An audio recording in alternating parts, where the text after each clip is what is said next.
Kanskje hadde vi ikke levd våre liv fremfor skjermene om det ikke var for grundaren av Microsoft.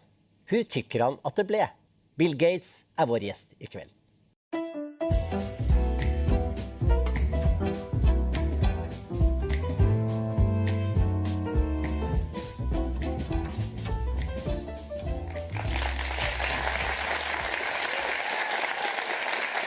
Var verden bedre innan vi började scrolla? Skuespiller Marianne Mörck, artist Gustaf Norén, psykiater Anders Hansen, YouTuber Momo Alikar og skuespiller og poddare Julia Lyskova diskuterer dette om litt. Men først.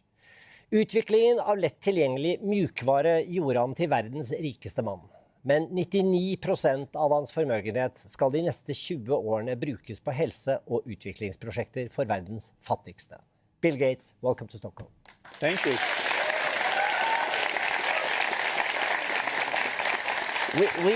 We actually met in a studio 12 years ago, and I remember that back then I had the world champion of chess in the same room, and I tricked you into a game of chess with him.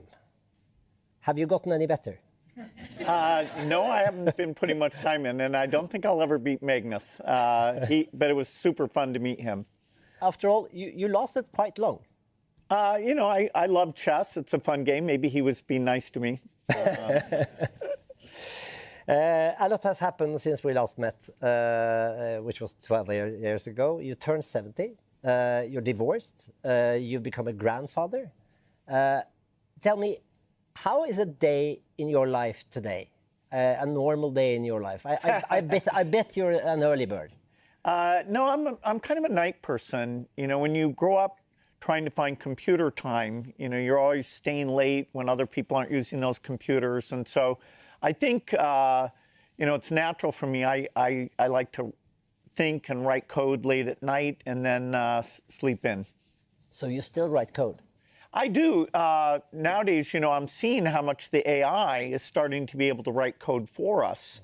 And I'm pretty impressed. The last 6 months, that's gotten better. But a normal day for me, my full-time work is the Gates Foundation. And, I have some great scientists there. I travel a lot. I go both to countries that are helping out, like this region, Sweden in particular, has been very generous.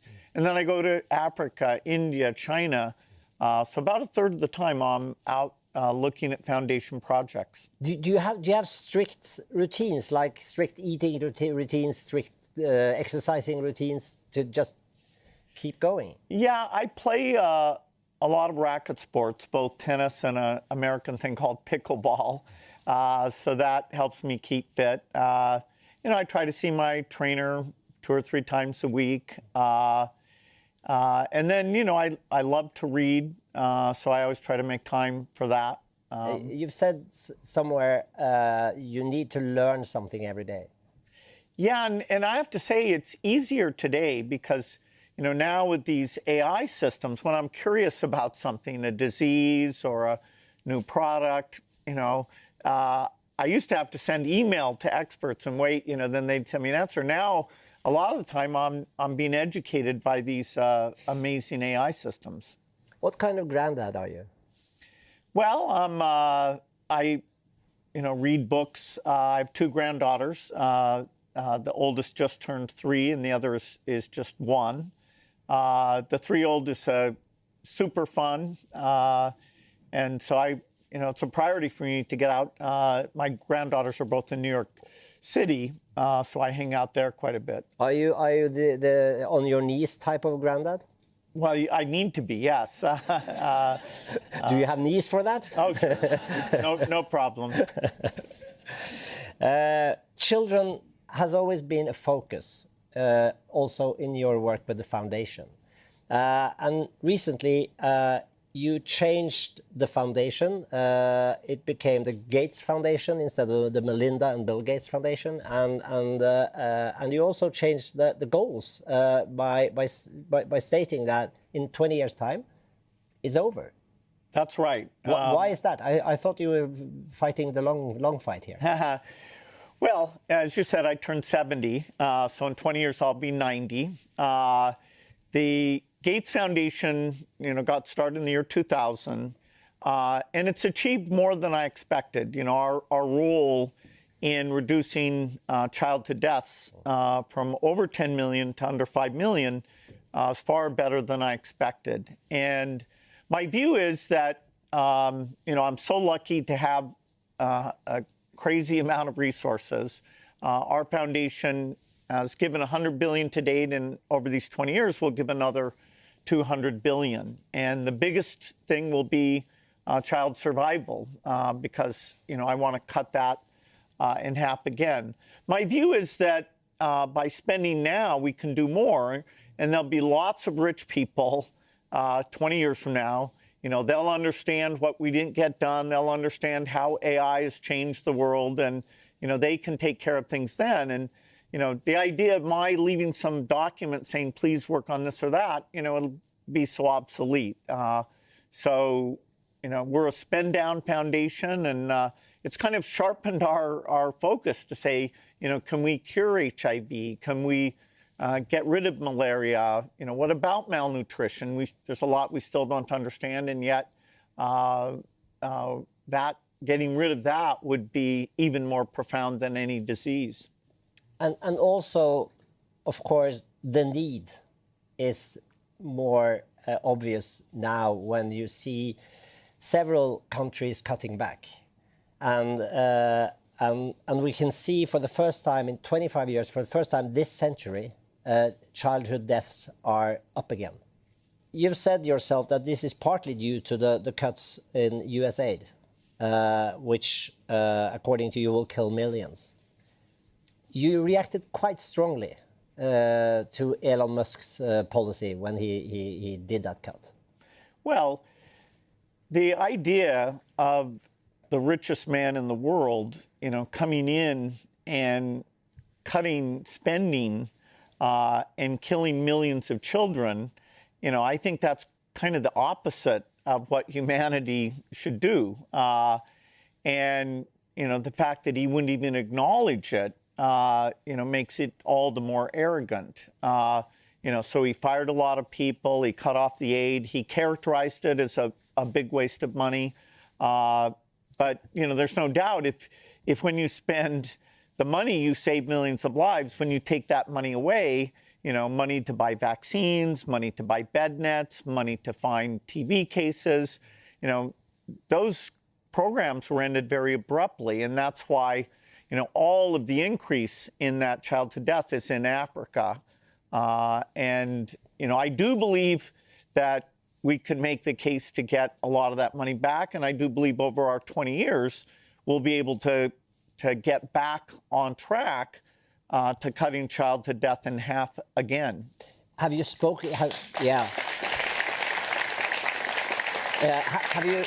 Have you spoken to him directly? You know Elon? I do know Elon. No, I haven't spoken to him directly, but when people talked about this, he just sort of denies it. And do you think that has to do with the fact that he hasn't been in the areas and in the countries where you travel all the time?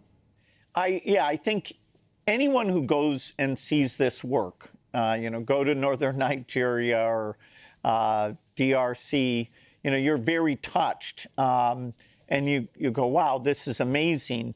The people who worked for him were very naive. So, for example, they saw there was a grant to Gaza, and it had something to do with sexual health, and they created this rumor it was condoms for Hamas.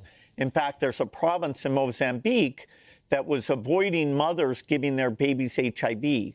And so when they canceled that grant, now we had hundreds of mothers who gave their children HIV, which is an incredible tragedy. But while you say that Elon Musk, by doing this, is killing millions, you don't, I mean, shouldn't you give the same criticism to his boss? I mean, isn't this is Trump's policy? Yeah, I'm engaged with Trump to try to get these things reversed. And, I'm saying to him, I don't think it's a way to be popular to be involved in these deaths. Now, these deaths are very far away. And in every rich country, this issue of, okay, even though the aid is a small percentage of the budget, as you have an aging population, you have a need to increase defense spending. We're having to make our case everywhere. This region of the world has always been the most generous. And so, it's nice to be here and find fellow, people are committed to helping all of humanity. But, UK, Germany, France, all have also made significant cuts. So when you talk to Mr. Trump about this, does he realize that or does he agree that this policy is killing children, or does he just view it differently? Well, in a way, the fact that he's willing to spend time with me at all is at least a little bit helpful. And, I say to him, no, this should be a priority, and that, it doesn't look good. So, I think I'll avoid them cutting this money. I also spend a lot of time with the Congress, and, that is very promising. It looks like they're trying to restore the money that they took away. It has been a debate in Europe recently about how dealing with Trump. And you've been dealing with Trump and several other presidents as well.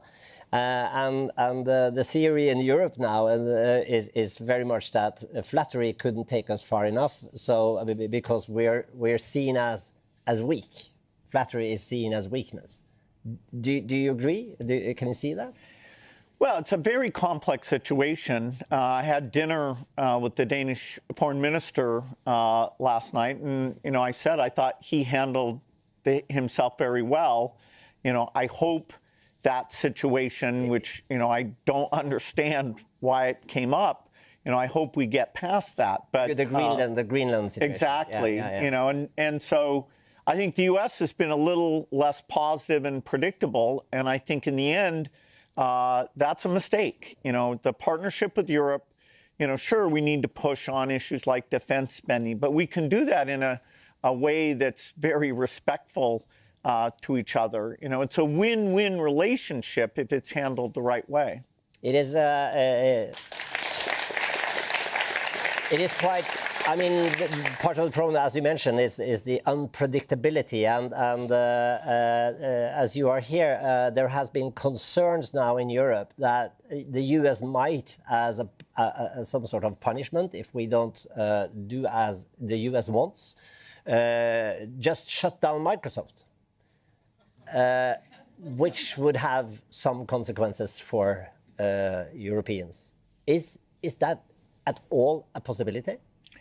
I don't think so. I don't want you to. I don't want you to answer that. I might be biased on this one. But yes, the way that rich economies end up specializing. So Europe is more dependent now on American natural gas.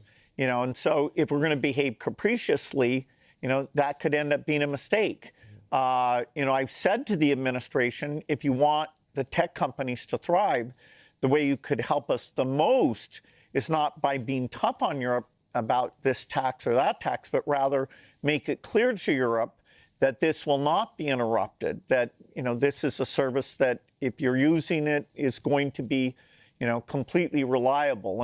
And I want the U.S. to depend on Europe, and I want Europe to depend on the U.S. But if that were to happen, how would it happen?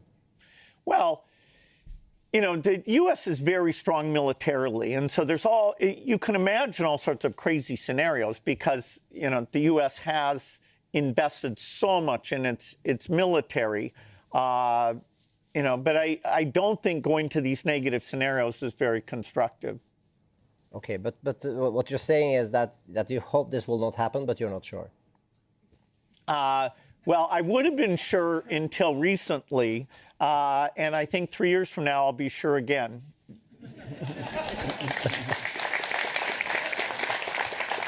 It's when you started out, my impression was that tech leaders were more on the left side of politics. But certainly now it's different. Does that surprise you? Well, there's two things which I think are separate. One is that when you have a very powerful president, people who run companies don't want to be under attack. And so they are, the American president is very powerful. So the fact that they try and have a positive relation with the president, that's in their interest. So there's some of that going on. There are actually people who are true believers in, what you'd call MAGA or American First in the tech community. And that's a bit of a surprise to me. I'm not part of that group. Do you think that the turbulence that we see today in the world, to what degree do you think that is due to the way we use technology, the way we communicate today? Well, it's a very good question. Some of the key figures about trust, sadly, were starting to go down, even before digital and social networking came in. One of the amazing things about this region is that trust levels remain pretty high. Even here, there's a tiny bit of erosion in that, but trust is very important, whether it's, you and your neighbors or, on a political issue, can you discuss it and really listen to the other side, and countries getting along, particularly the U.S. and China getting along. So the decline in trust, I would blame digital for some of that, but there is something additional going on, particularly the parts of the population that may be less elite, less educated, they're feeling disrespected or a lack of opportunity. We need to really get at the core of it. The reaction to immigration, if you really got rid of all immigration, would they be happy? I mean, that's the thing that they harp on, and, some move in that direction, could be considered, but I'm not sure that really gets at the heart of the polarization we're seeing. Back in 1975, when you co-founded Microsoft, was the future you envisioned in any way like the one we see today? Yes, I was lucky enough as a young person who was imaginative and open-minded to say that this digital revolution, the idea of a phone that you could order a cab, you could do digital commerce. The PC revolution, along with the internet and the mobile phone, I thought, hey, computing is going to become free. Software is going to be great. Microsoft can do a lot of that software. And so everything up until, the AI breakthroughs really fits, what I had dreamed of coming true. Even the social media? Well, social media is the first time, I always thought of digital empowerment as an unadulterated good. And so the main thing we were worried about, we called the digital divide, that, some students in the inner city don't have computers, or some countries that are poor don't have computers. So we thought of, hey, we just need to make it cheaper and get it out there. The fact that some of activities in the digital realm would be net negative, particularly for younger people, like, we can see some aspects of social networking, that was a surprise to me. I thought digital freedom, seeing all the information, about the government and lawsuits and science, I thought it would all be good. And so that proved to be a little naive. Have you, like other parents, worried, and as a grandfather now, worried about the kids and screens and try to limit that? Yeah, so I think books like The Anxious Generation, show... Jonathan Haidt's... exactly. Show that, we really probably need to exercise some discipline about young kids' use of cell phones and particularly social networking, both outside of the school and inside the school. And I applaud places like Australia and different schools trying out things. It's hard because it's almost, like addiction. But, we are going to have to adjust to this. And this is just the beginning. The AI systems are going to make this even more difficult to decide, okay, what should kids use and what should be allowed. Do you think that the tech companies, to a degree, has been irresponsible here? Well, maybe a few of them. But honestly, government's got to set the rules. So, but they don't. That's been part of the problem. Just relying on the companies, alone, I think Microsoft's a great company. I think Google's a great company. Those are the two I know the best. I think they want to be a good citizen and perceived the right way. Sometimes you can't anticipate how your technology is going to get used. Certainly at the Gates Foundation, when I go to these companies and I say, or OpenAI, say, help us out, they're very interested in pro-social activity. So they have a very good side to them. But we can't rely on them to decide what teenagers should be exposed to and how the school time rules work. You are, you started out as a more programming guy, and then you became the leader of one of the world's biggest companies. Were you a natural leader? No. I was a natural mathematician. And so, no, I had to take my, skills and, bringing other people, who were good at managing and sales and marketing and, even learning to manage people different than myself. I was always good at managing people like myself. But then I had to realize, wow, other people get motivated a different way. Being kind of tough on people isn't always the best solution. So you were tough? Oh, yeah, because I'm tough on myself.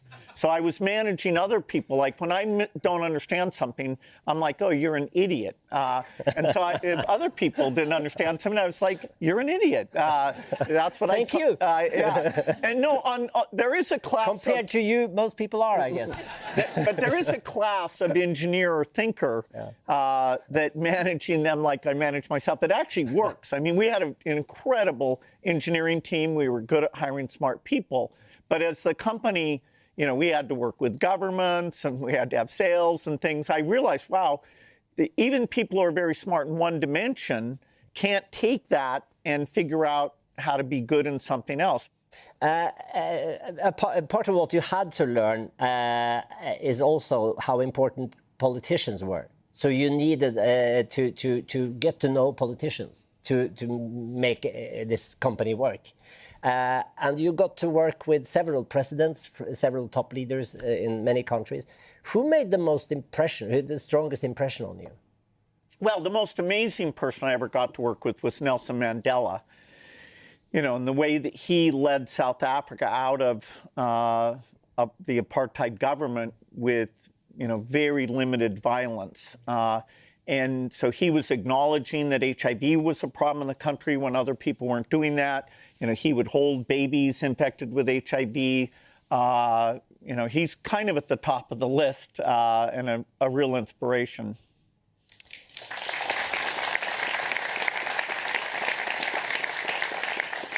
How much do you think about your own legacy? How do you think you will be remembered?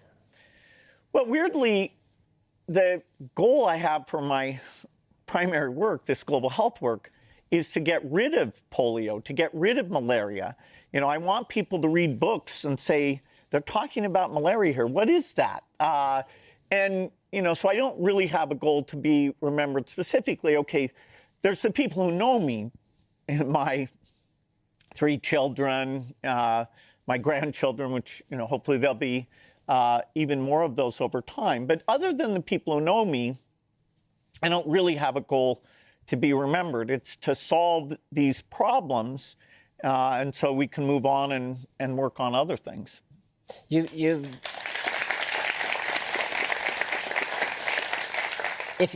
you could travel back in time, let's say Elon made a machine. If you could travel back in time, what would you change about your life?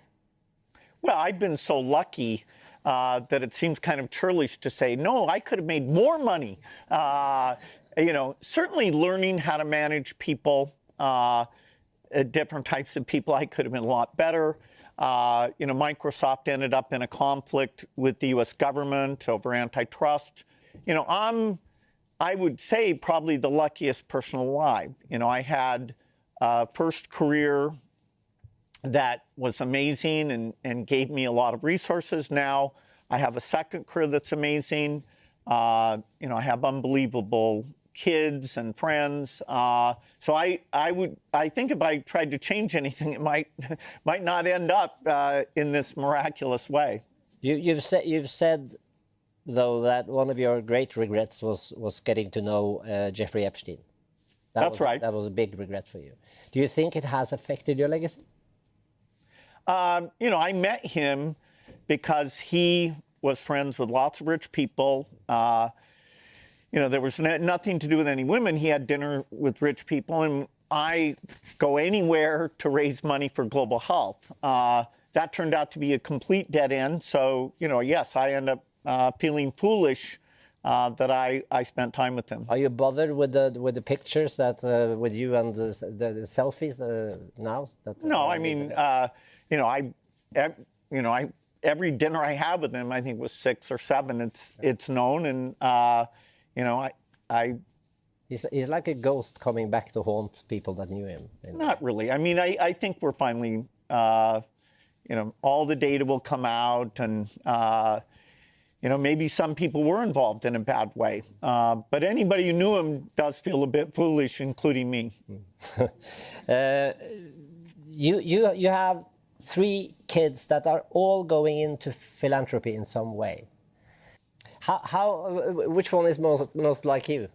Well, strangely, if you think of me as a nerd who loves science, my youngest child, Phoebe, is the least like me because she's so engaged socially.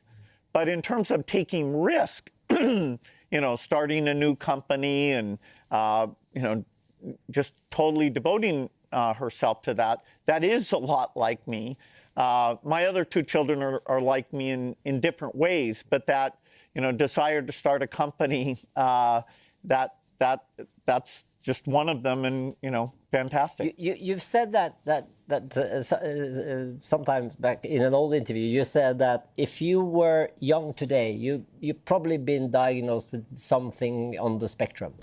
What would that be, do you think? Well, my skill or lack of skill, where I get focused on one thing and I want to know it in depth, you know, that fits into this kind of autism, Asperger's syndrome. And, you know, it means that your social skills and knowing what's going on, because you're just, you know, heads down reading, trying to memorize things, you're often awkward. And, you know, I was definitely awkward. You know, the word nerd may have been invented for me. But, you know, it ended up being a strength. And so I think, you know, I am an example where if early on, you know, something is even a little bit of a burden, sometimes it can end up being an incredible asset.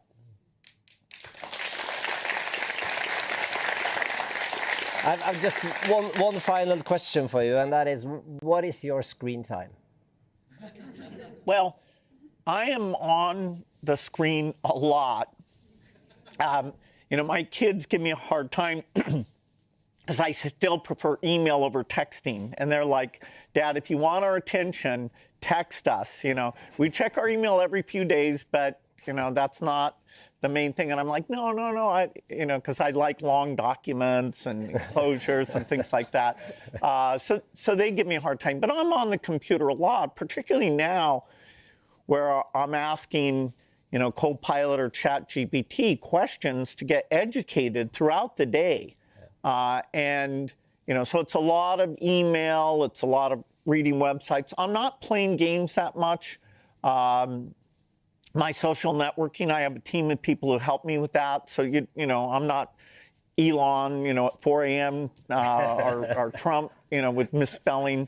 You know, my spelling is good. Do you think that would be a disaster for you to be on the social media at night? Yeah, I think it would interrupt my discipline of wanting to, you know, think carefully about, you know, what I say and how I speak about things. But yeah, I use the computer, you know, almost constantly. Yeah. And also now AI for development projects. So you work with OpenAI for a project in Africa. That's right. You know, the Gates Foundation will end up working with all the leading AI companies, because this idea of creating a virtual doctor you know, for even the poorest, creating a virtual tutor, helping the farmer with the small plot of land to know when to plant and what to plant better than the richest farmer. The dream of AI, not just in the discovery side of new things, new seeds, new drugs, but also in this delivery side. You know, we're making these AIs, the Gates Foundation is funding, gathering all the data about even obscure African languages. And so this idea that, you know, you can talk to it about medicine and agriculture, you know, it's pretty miraculous. We're at early days. The OpenAI announcement is about a pilot that'll start in Rwanda. And so, you know, a year from now, we'll know a lot more about how well it works and how to design this system to help those with the greatest needs. Bill Gates, forever a nerd. Bill Gates, thank you so much. Thank you.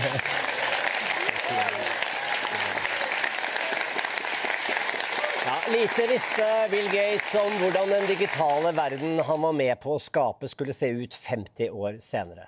Oavsett kan vi erkjenne at en hel del saker hadde vært mye mer jobbige om vi ikke kunne gjøre det på en skjerm.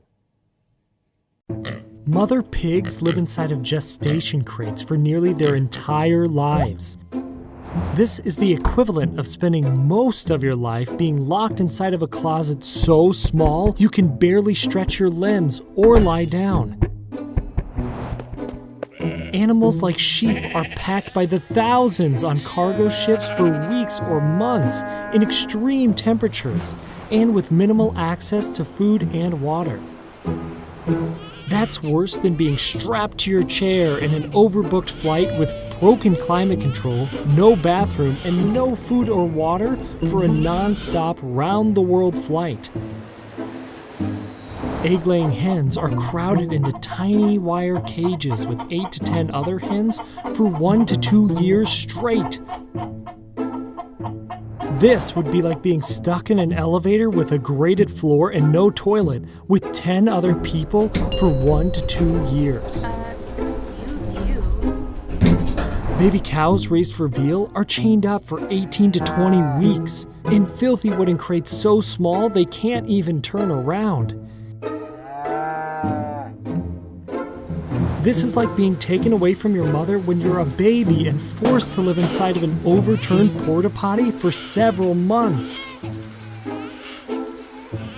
Chickens raised for their meat are bred to grow so extremely large and fast that their legs and organs can barely support their bodies. If human babies grew at the same rate, they would be 660 pounds by the time they were 2 months old. No being should have to endure any of this. You can help animals live a better life by leaving them off your plate.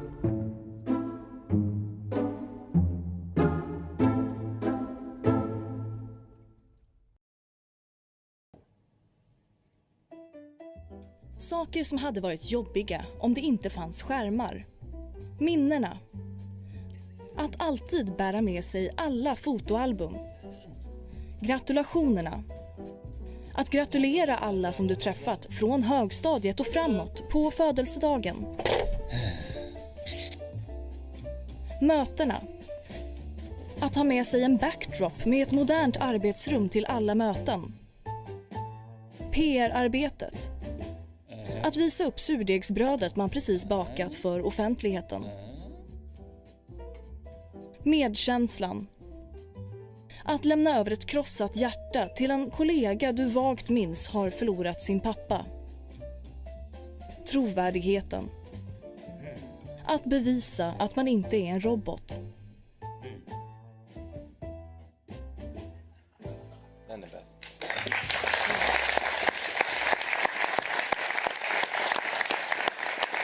Ja, velkommen hit, skuespiller Marianne Mörck. Artist Gustaf Norén. Psykiater Anders Hansen. YouTuber Momo Alikar. Og skuespiller og poddare Julia Lyskova. Jeg tenkte jeg skulle begynne med deg, Marianne. Hva din skärmtid?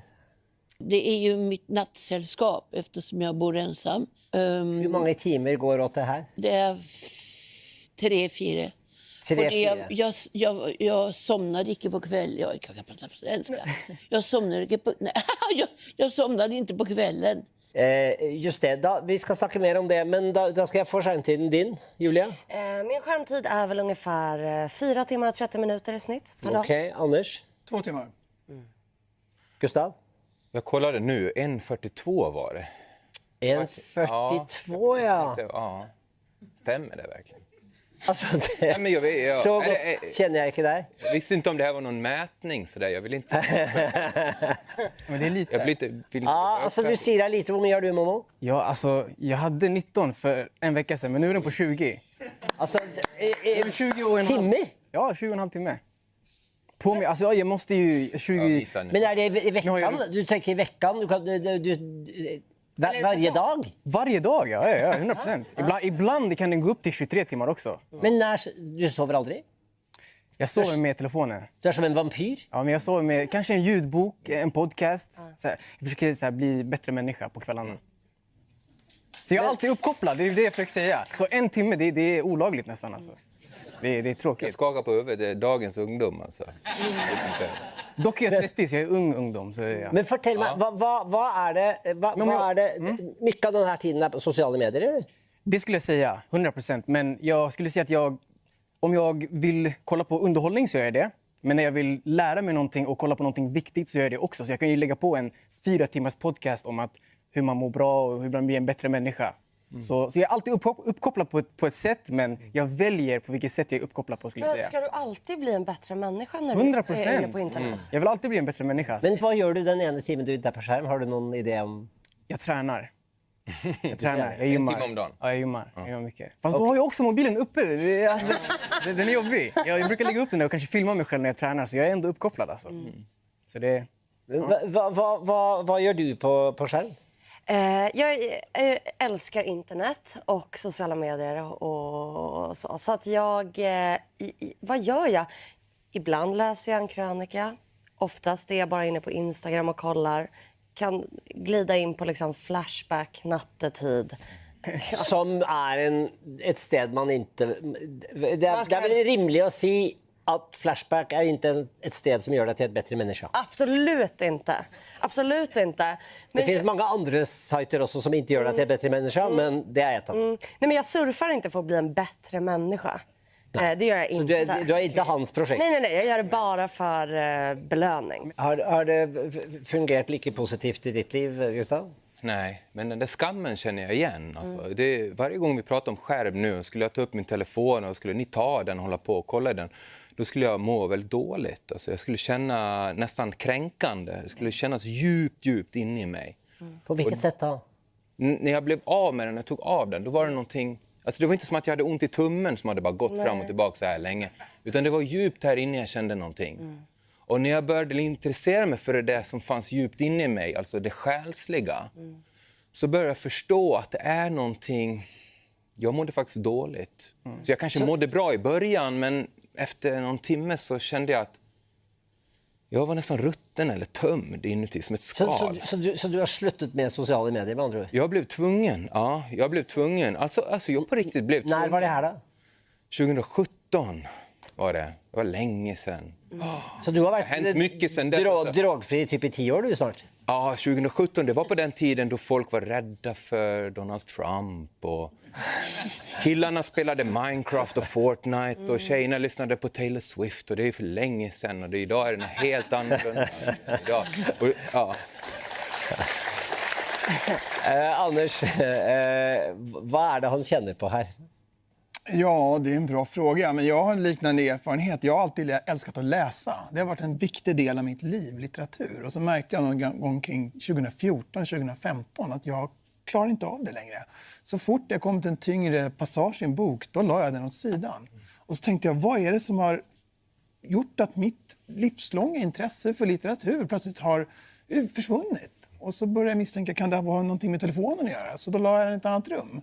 Och då gick det plötsligt. Och då började jag fundera kring det här. Varför är det så svårt att lägga ifrån sig telefonen? Och jag har insett att det är ett antal djupt liggande psykologiska mekanismer i oss människor som har hackats. Och det betyder inte att telefonen bara är dålig, för vår digitala livsstil har massor av fördelar, men vi lägger också alldeles för mycket tid. Tycker de flesta i alla fall. Men Julie berättar ju att i förhållande till exempel ångest som du har snackat med om, så har det varit ett stöd och gett en sammanhang och funkat positivt för det. Eller? Ja, och generellt kontakt. Nu, det behöver liksom inte bara vara sociala medier. Jag använder min telefon. Jag är singel, jag bor själv i mitt hushåll. Alltså, jag ringer folk, jag pratar i telefon säkert 5 timmar per dag, minst. För mig är telefonen liksom en källa till kontakt med andra människor. Jag frilansar också, så jag har inte någon tydlig plats eller kontor att gå till. Sen går jag ju också och sätter mig själv på fik och försöker prata med människor. Men det är ju inte alltid det uppskattas eller funkar. Liksom. Tycker du att sociala medier har gjort dig mer social? Nej. Nej. Jag blir ännu mer instängd. På vilket sätt då? Jag går in och ska ha tag i någonting och så dyker det upp de här skorna som jag tittade på. Det var ju bra skor, för jag går ju mest i tofflor. Så det var ju en bra skor. Och så tar det ju inte mer än så är det. Och så kommer det den skor och du kanske också är intresserad. Nej, det är jag inte. Jag har inte bett att få in 7 par skor. Men det är jobbigt. Vilka sociala medier är det du använder? Jag är inte Facebook och jag är inte på Instagram, men jag smyger på Instagram. Ja, men du har ju en Instagram-konto. Hur vet du det? Nej, men jag vet det, för jag har varit inne och kollat och där har du... Jag har inte det. Jo, det finns 2 poster. Vi kan se här. Det finns denna här. Oj. Det är din... alltså den har 49 likes och 5 kommentarer, Marianne. Snyggt. Det där är min själ. Och sen ja, och sen om vi går in och tittar på din konto där då, så ser du att du har gjort 2 poster, för du har gjort den här också, eller det vill säga exakt samma en gång till. Så. Det verkar vara en mammografi av något slag. Det är ju kanske för sent. Jag vill bara vända mig till mina herrar här om jag får. Jag vill inte må dåligt i livet.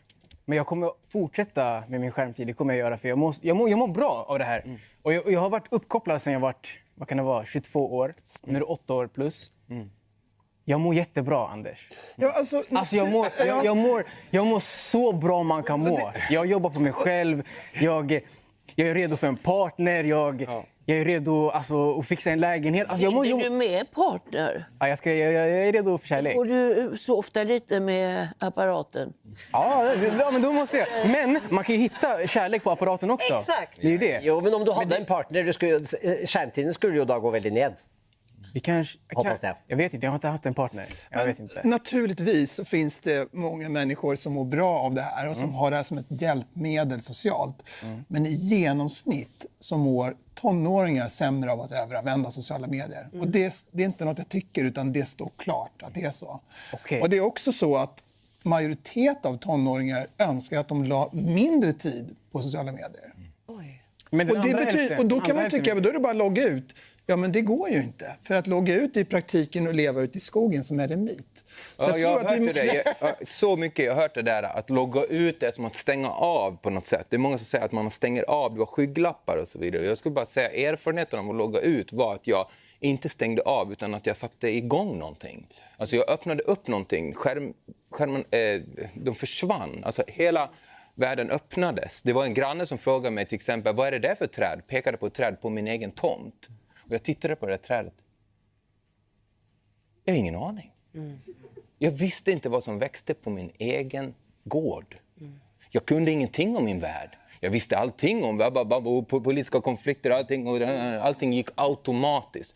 Jag följde liksom, jag var slav till algoritmerna. Och vad ska jag säga? Jag har jobbat många år nu med ungdomar på högstadiet och på gymnasiet.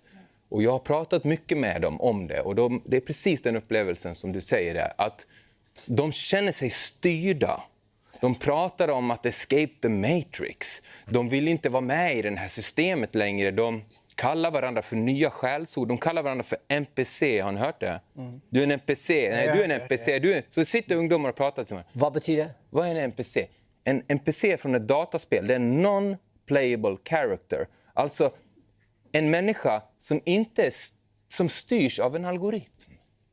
De kallar varandra för robotar. Det har blivit ett skällsord. De är robotar, de bara följer någonting, något programmerat.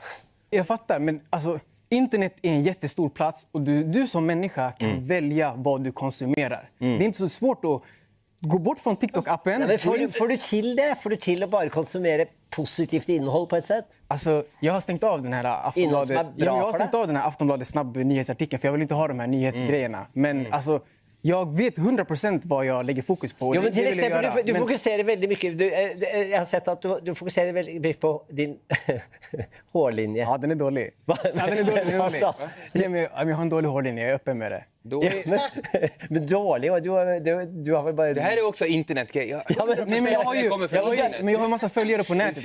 Om du stänger av, om du loggar ut så kommer du få reda på att det finns inga bra och dåliga hårlinjer.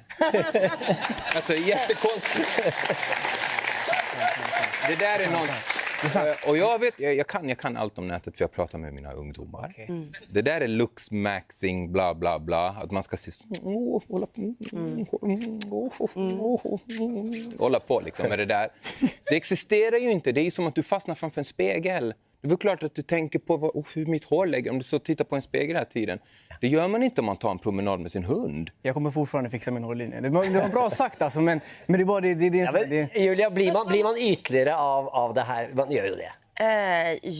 Ja, men det blir man ju av tv också. Alltså jag vet inte. Jag tror, man blir ytligare. Eller så här, jag tycker att jag blir fulare och fulare med på internet kanske. Känner du, Marianne, ett behov för att dela lite mer av ditt liv kanske än den här trästunden? Nej, aldrig. Men chatta. Aldrig? Men Nej. Vill du inte chatta? Med vem då? Mig kanske? Någon? Nej.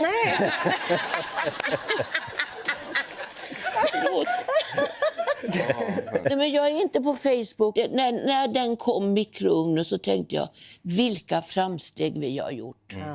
Kunde vi inte få stannat där ett litet tag? Måste det gå så jävla fort allting? Och så hinner man inte lägga sig på kvällen. Så vaknar man, sätter man på telefonen och ser hur klockan är. Din telefon har blivit uppdaterad under natten. Och det hittar man ju inte hälften. Nej. Då har det förändrat sig och det är olika färger på de här apparna man ska leta efter. Men du kommer ju ihåg en tid innan allt det här, innan skärmarna. Vad saknar du mest från Andra världskriget med du? Ja, typ. Jo, men innan Bill Gates satt oss föran skärmen i 1975 då, typ. Man åkte hölas, fattar du? Åkte upp... Hur gamla är det? Ja.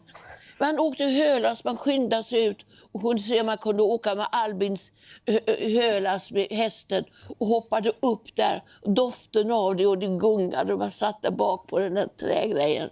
Och sen att gå och lysa i kräftmjärdar och sno bondens kräfter i hans mjärdar. Och tog båten och åkte ut. Det var bättre förr. Har de här sociala medierna till exempel, har de förändrats de senare åren? Är det blivit väldigt annorlunda? Tidigare så var sociala medier ett verktyg där man la ut saker, människor postade bilder av sina liv och kommunicerade med sin omgivning, visade det här gör jag.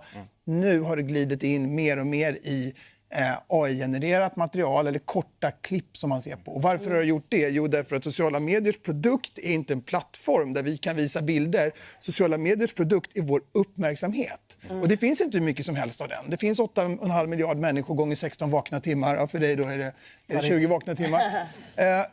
Och de bolagen slåss om den. Och de måste utvinna så mycket som möjligt av den råvaran, alltså vår uppmärksamhet. Och de blir bara bättre och bättre på det. Och nu börjar alla härma TikTok, för det är det vi har svårast att titta bort ifrån. Vad gör den med koncentrationen? Människors koncentration försämras. Och det vet man av välgjorda studier. De första började göras kring millennieskiftet. Och då tittar man på hur länge fokuserar människor på en uppgift på jobbet innan de switchar och börjar göra något annat.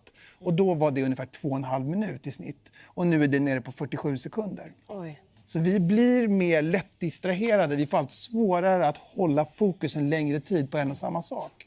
Ja, vad tänker, Jag använder sociala medier som jag gjorde för 10 år sedan. Alltså kolla på YouTubers som jag vill kolla på kreatörer som jag vill kolla på, scrolla när jag vill liksom. Alltså, men när allt blir sån kort, sån reels och sådana ting som går väldigt, väldigt fort. Märker du att du blir sliten av det?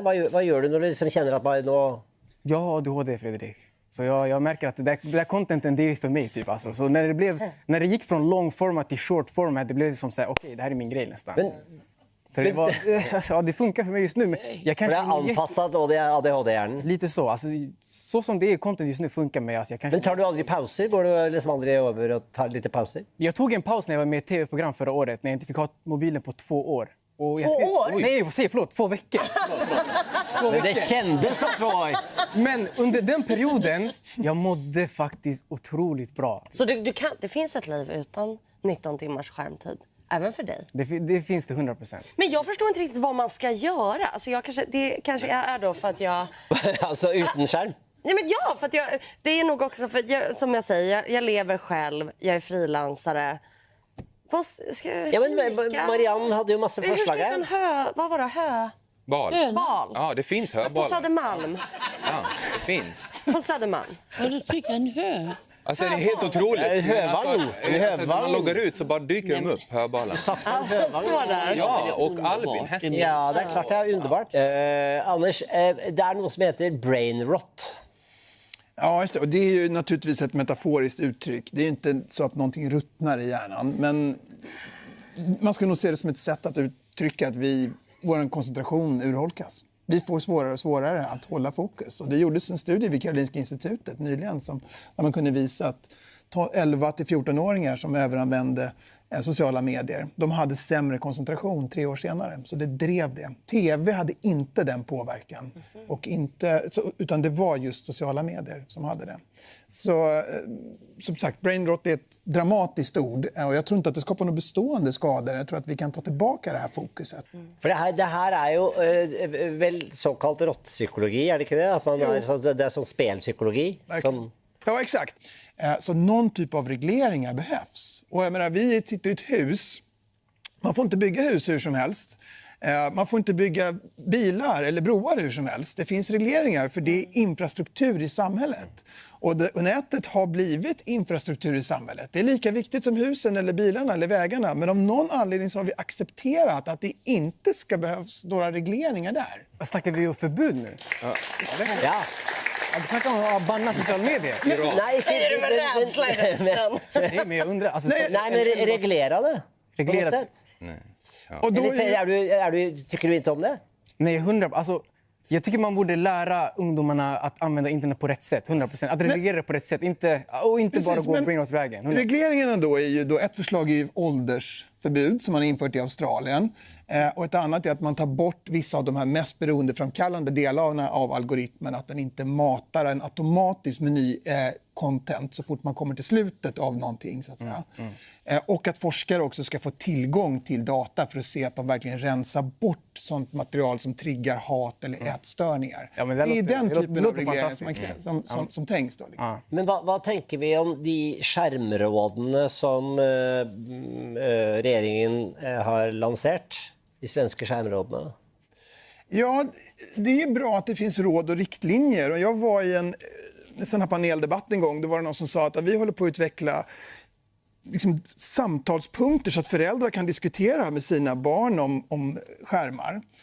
Och som att det skulle vara lösningen. Och det är liksom som att ställa godis i badkar i skolmatsalen och sen förvänta sig att barnen ska äta broccoli.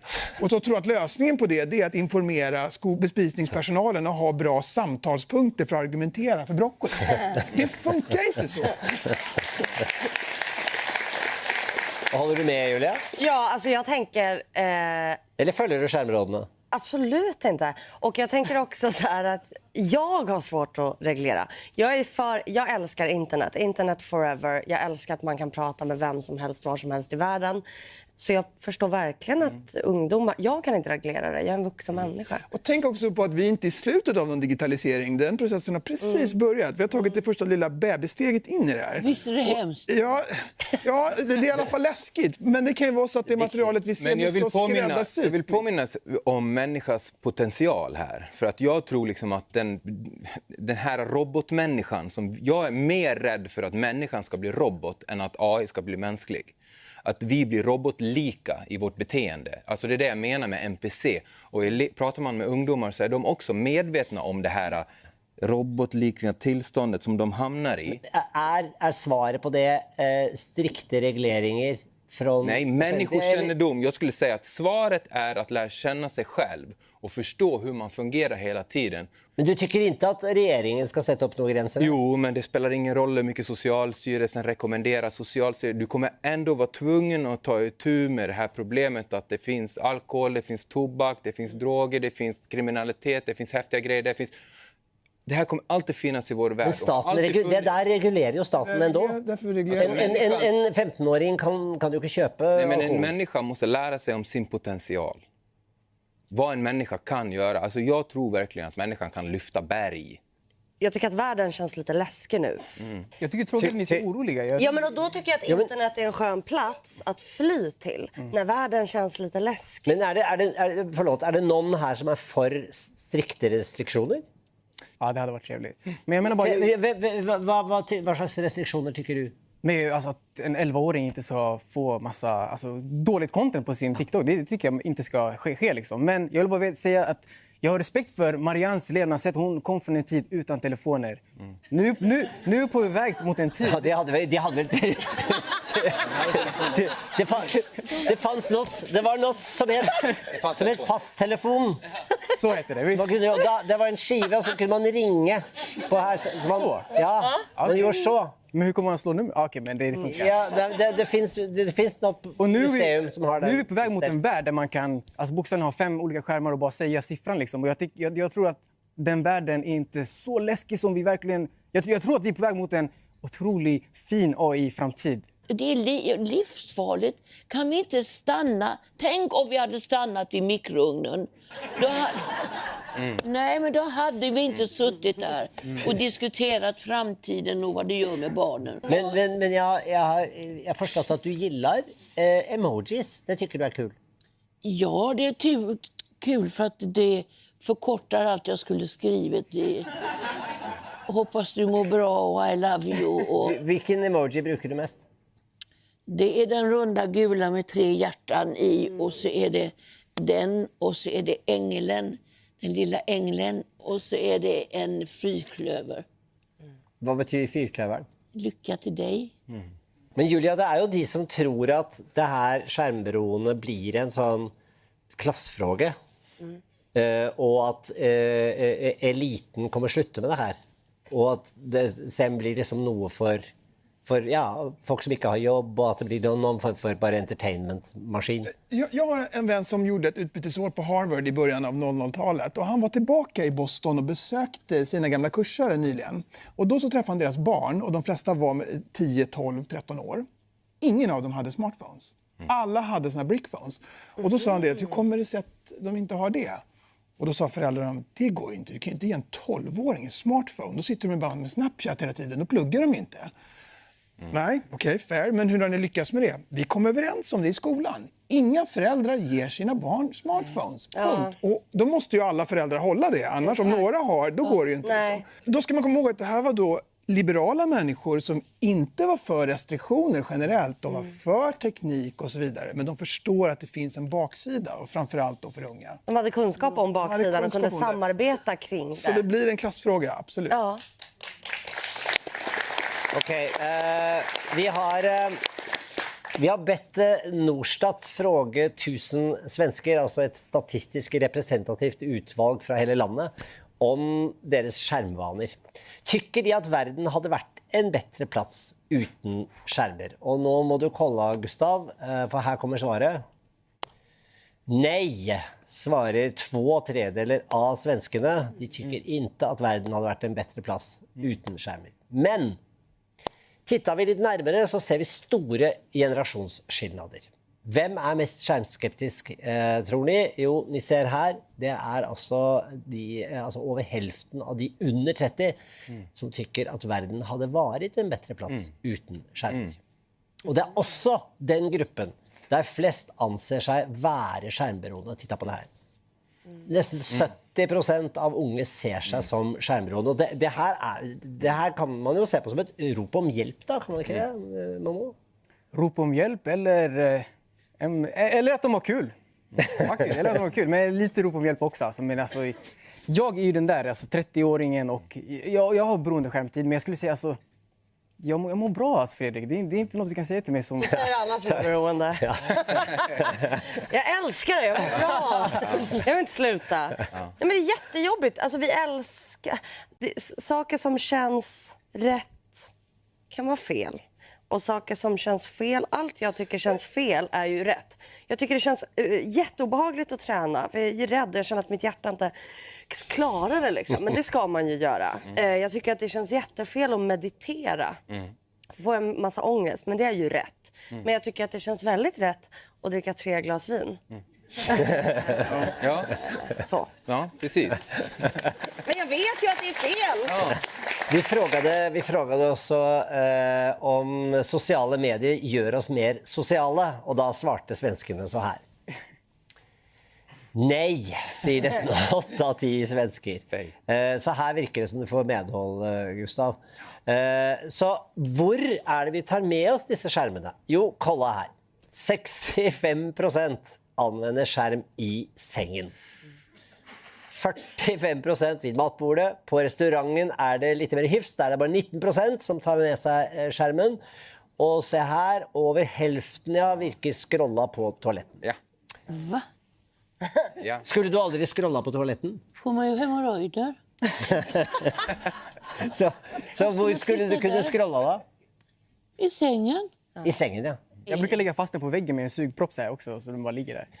Det finns man kan hjälp redo. I duschen. Vem är du igen? Skulle du...